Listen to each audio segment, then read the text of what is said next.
And again, that's just another challenge of sustaining these growth rates we've seen over the past couple of years. How do you sustain the 3% plus growth rates, not just for a quarter, not just for a year, but for a decade, compared to what we had 50 years ago, when maybe you had lower debt levels, smaller deficits, not quite the same pension obligations, et cetera, and you could invest in things like upgrading a railroad or building a railroad from scratch. And it's easy to forget, you know, back then they were building these things from scratch, and we're struggling today just to maintain them.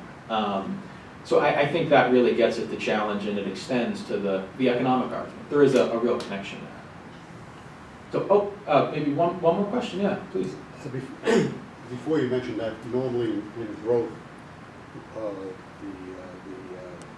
government would be shrinking its deficit, and in recession, lack of growth, it would be increasing its spending.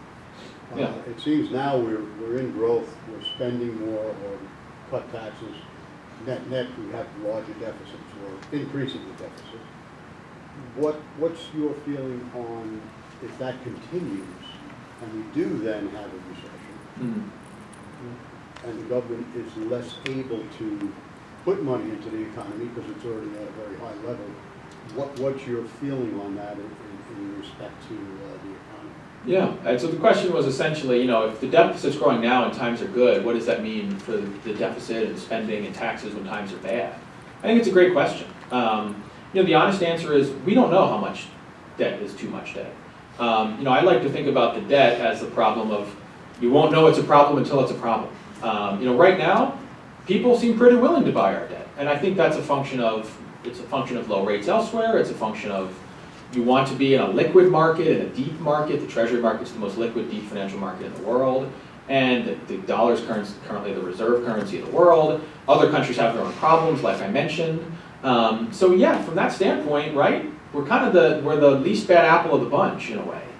The problem is, if that goes away, right, for reasons outside of our control, maybe some other countries get their acts together or we continue to get worse, once it's a problem, it's really hard to go back on, right? I mean, you can't just say, oh, wow, we're not the reserve currency of the world anymore? Well, we don't want all that debt we borrowed 10 years ago. So if we could just make that go away, that would be wonderful.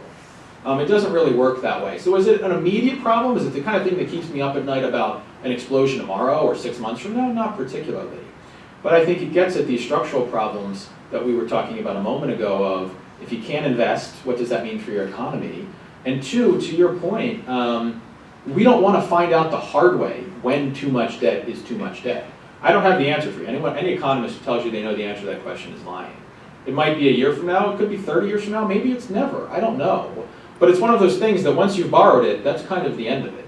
So unless you start to bring that back down, you may find out the hard way when too much debt was too much. And if this is what the deficit looks like now, to your point, what is it going to look like if times get tough? Probably not very good. So on that bright note, thank you again. I'll be around afterwards if anyone would like to talk further or one-on-one. So by all means, come on up to me and ask me anything you'd like. And thanks again and have a good day.